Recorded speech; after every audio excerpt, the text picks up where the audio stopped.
12ই মে চিকিৎসার জন্য এসেছিলেন কলকাতায়। নিউ টাউন এলাকায় একটি বিলাসবহুল আবাসনের ফ্ল্যাট ভাড়া নেন আর তারপর থেকেই নিখোঁজ হয়ে যান বাংলাদেশের এমপি আনোয়ার উল আজিম। পরিবারের সদস্যরা ফোন করলেও যোগাযোগ করতে পারেননি। এরপরেই বাংলাদেশ মেট্রোপলিটন গোয়েন্দা বিভাগে লিখিত অভিযোগ জানানো হয় পরিবারের পক্ষ থেকে। পরিবারের অভিযোগের পরেই হাই কমিশনের মাধ্যমে অভিযোগ যায় কলকাতা পুলিশে। তদন্তে নেমে নিউ টাউনের বিলাসবহুল আবাসন থেকে উদ্ধার হয় মৃতদেহ।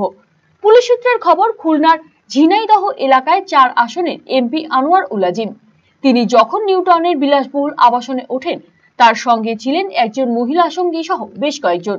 বাংলাদেশের এমপিকে খুন করা হয়েছে বলে প্রাথমিক অনুমান পুলিশের।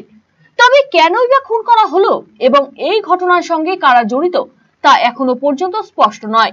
ইতিমধ্যে নিউ টাউন থানার পুলিশ এবং বিধাননগর গোয়েন্দা শাখার পুলিশ এবং এইচটিএফ আধিকারিকেরা ঘটনার তদন্তে নেমেছেন।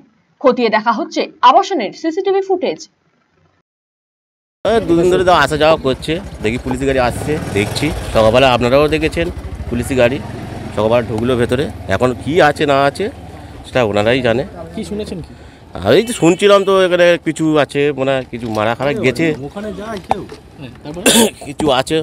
পুলিশ আসা যাওয়া করছে, নিশ্চয়ই মানুষ দেখছে এর ভেতরে কি আছে। তোমরা কি শুনেছো? এখনো আজও কোনো কিছু শোনা হয়নি। পুলিশ আসছে, এটাই দেখছি। কবে থেকে পুলিশ আসছে? আমরা তো দেখছিলাম কাল থেকেই দেখছি পুলিশ আসছে। কত পুলিশ?